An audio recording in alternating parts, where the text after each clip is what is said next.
Hola a todos tecnópatas y bienvenidos a esta breve guía sobre los conceptos de ratones de gaming. Estos conceptos son términos y expresiones que utilizaré en mis vídeos de reseña, así que si en algún momento estás perdido o no entiendes algo de lo que explico, te recomiendo revisitar este vídeo. Hay dos requisitos básicos en los ratones a la hora de jugar.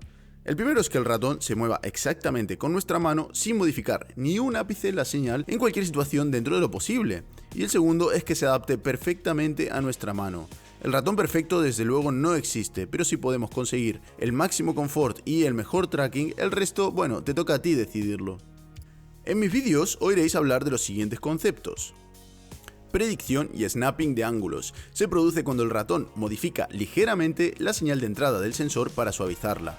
Detectar este problema es tan simple como abrir el Paint y dibujar una línea recta. Es casi imposible a mano libre dibujar una línea 100% recta, por lo cual, si la vuestra es totalmente recta, significa que vuestro ratón está haciendo predicción de vuestro movimiento. Lift-off o distancia de levantamiento. Se trata de la distancia entre el ratón y la superficie a la cual el ratón deja de detectar el movimiento. Lo ideal sería que sea configurable. Cada superficie requiere cambiar ligeramente esta distancia, por ejemplo cuando cambiamos de una alfombrilla blanda a una dura. La unidad de medida de la distancia de levantamiento suelen ser milímetros o dVds.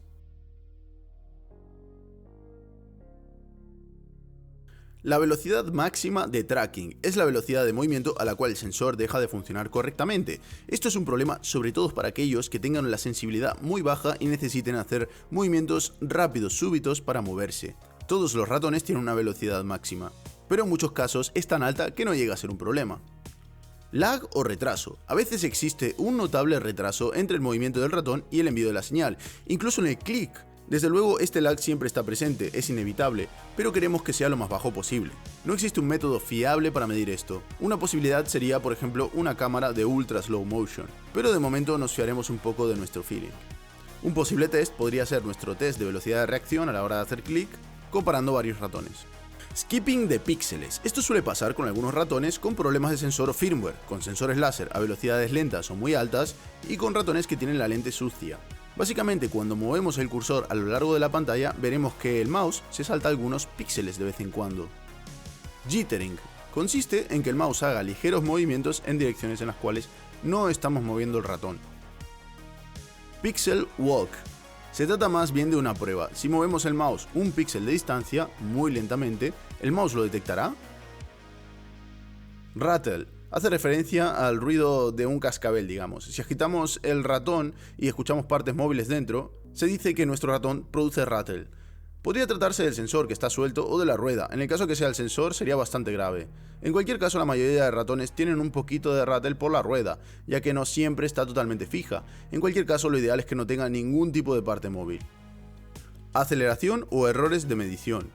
Más que aceleración en sí, se trata de errores de medición, pero comúnmente se le conoce como aceleración.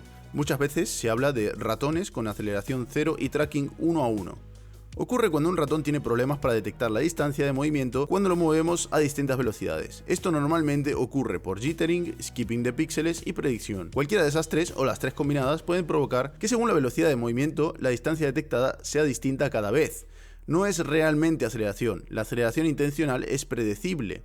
Esto es más un tema de error de medición. Suele ocurrir en los sensores láser, sobre todo en los extremos, o sea, velocidades muy rápidas o velocidades muy lentas.